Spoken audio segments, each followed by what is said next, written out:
I believe that they would have been informed almost as soon as anyone. It's impossible for me to comment on what information was that they deemed it not in their interest to pass on to us. I actually looked out and saw an airport security guard being shot, and they just mowed him down. I think somebody somewhere must have known something about when the Iraqis crossed the border. The wreckage of British Airways Flight 149, a casualty of the Gulf War. When the Allies liberated Kuwait, this was all that was left of the £80 million Boeing 747 jet. Almost 7 months earlier, the plane had made a routine stop in Kuwait en route to the Far East. For the 367 passengers, it should have been a 1-hour stopover. Instead, they found themselves in a battle zone.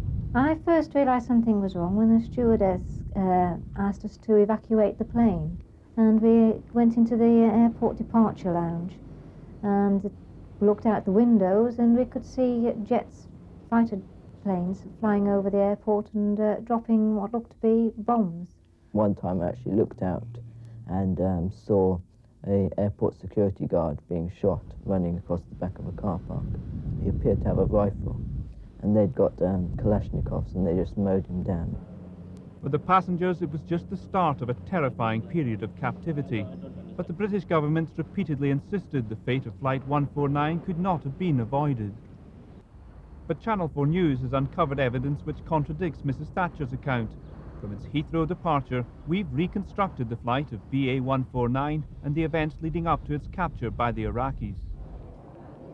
Wednesday, August the 1st, mid-afternoon, and passengers start checking in for flight BA 149 to Madras and Kuala Lumpur.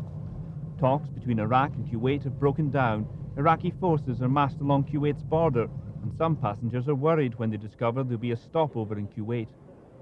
My husband, I think, was a little bit nervous about it, because I think he did wonder whether the flight would still go via Kuwait, whether it would be rerouted by Bahrain or something. There's a 2-hour delay, British Airways says, due to a fault in the air conditioning, during which time Captain Dick Brunyett checks and rechecks the situation in Kuwait. He's given the go-ahead by both the airport and British Embassy there.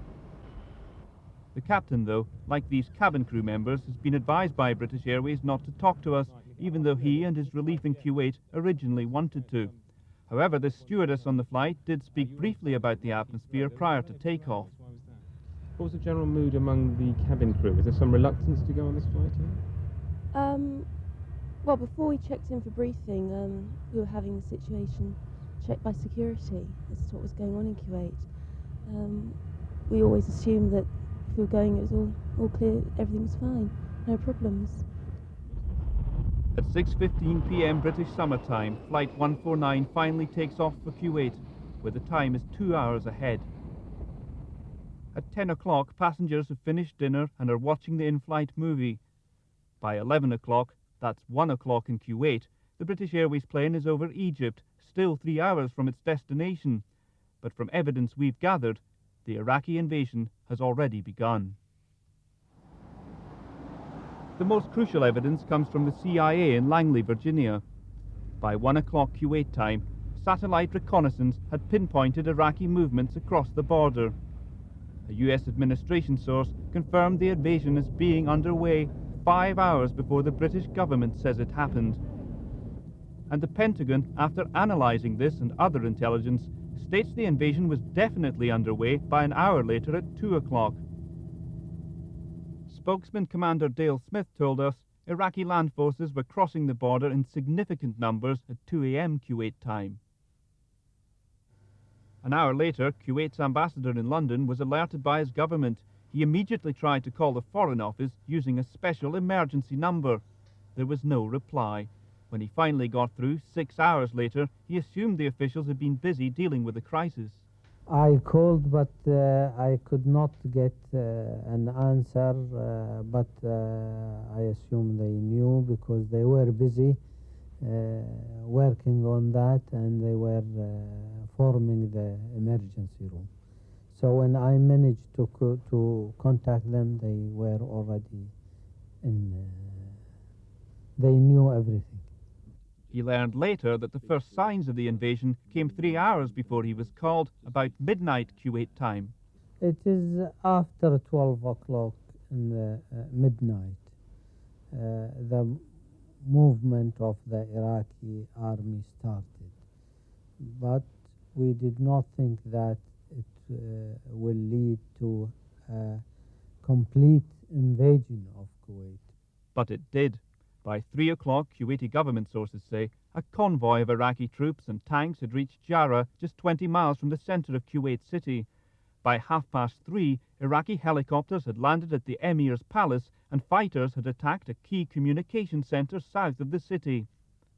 But no one told the crew of Flight 149. Air traffic control cleared it to land, which it did at 4:18, just as the Iraqi troops entered the defence ministry and members of the Kuwaiti government fled the country. I mean, certainly within an hour of us arriving, the shells were going up round the perimeter, and there was a thud. And I thought perhaps one of the baggage vehicles had bumped the plane very slightly, and the pilot said, "Leave the plane immediately." Captain Peter Clark, the relief pilot who'd taken over the plane, told us in a statement, At around 5:20 from the flight deck, I saw fighter-type aircraft bombing the runway. I ordered the immediate evacuation of the aircraft. Shortly afterwards, from the BA office in the airport, I was able to speak to the BA operations controller at Heathrow to inform him of the situation. I think somebody somewhere must have known something about when the Iraqis crossed the border. But I mean, unless they got a Doctor Who time machine, there's no way that they could have got there, crossed the border at 6 and got there at 6. Just couldn't have happened. Just this week, the Foreign Office restated that not until 6 a.m. after the plane had landed was there clear evidence of a full-scale Iraqi invasion. But if, as we've shown, the invasion had already started and the Americans knew, why seemingly didn't the British government? I would imagine that they would be getting very much the same information that the Americans were giving to the Defense Department in the White House. I believe that they would have been informed almost as soon as anyone. What is clear is that if the British government had been told early, then there should have been ample time to prevent the plane landing using established procedures. Intelligence received by the Foreign Office is passed to the Department of Transport, which in turn would notify the Civil Aviation Authority, who put out a warning to airlines. But an informal system also exists, where the Foreign Office will contact the airline direct. Either way, the airline can flash the message to the pilot. Also, the world airline industry has its own early warning system. Here at Heathrow, the Civil Aviation Authority receives and sends special telexes called NOTAMs, notices to airmen, where countries advise airlines about changes in air traffic conditions. But in the early hours of August the 2nd, the CAA heard nothing, and when they did eventually hear, it was not from any British government department, but in a NOTAM from the Iraqis, saying their airspace was closed. This was 8.5 hours after the Americans say the invasion began. So was the CAA told soon enough by its own government what was going on in Kuwait? It's impossible for me to comment on what information was in their hands that they deemed it not advisable or in their interest to pass on to us. In a statement, BA told us that shortly before Flight 149 landed, they checked with the British Embassy in Kuwait.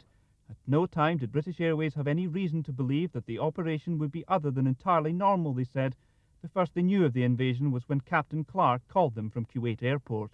With all the technology of the world we have and everything else, and all the amazing force that we have as an allied force, and we couldn't, no one seems to be able to predict an exact time and when the Iraqis crossed the border. To me, is amazing. British Airways is blaming the Foreign Office and saying the Foreign Office didn't tell them. Well, I mean, that's up to British Airways to give the Foreign Office into a bit of trouble, but I mean, my argument's with British Airways. I got on that plane, I trusted them to get me to my destination. 31 days later, I finally got back to where I started, and I really don't think that was good enough for the world's favourite airline. BA wrote to Mrs. Hearn saying an independent investigation they'd commissioned concluded that not even the Foreign Office knew about the invasion until after her flight had landed. At the time, Mrs. Thatcher was visiting the United States and should have been ideally placed for being kept informed. Yet Britain still says the Iraqi invasion occurred hours after the time given by its closest war ally. So was the intelligence passed on? What happened to Britain's own intelligence from Kuwait? And why, if it did exist, was Flight 149 ever allowed to land?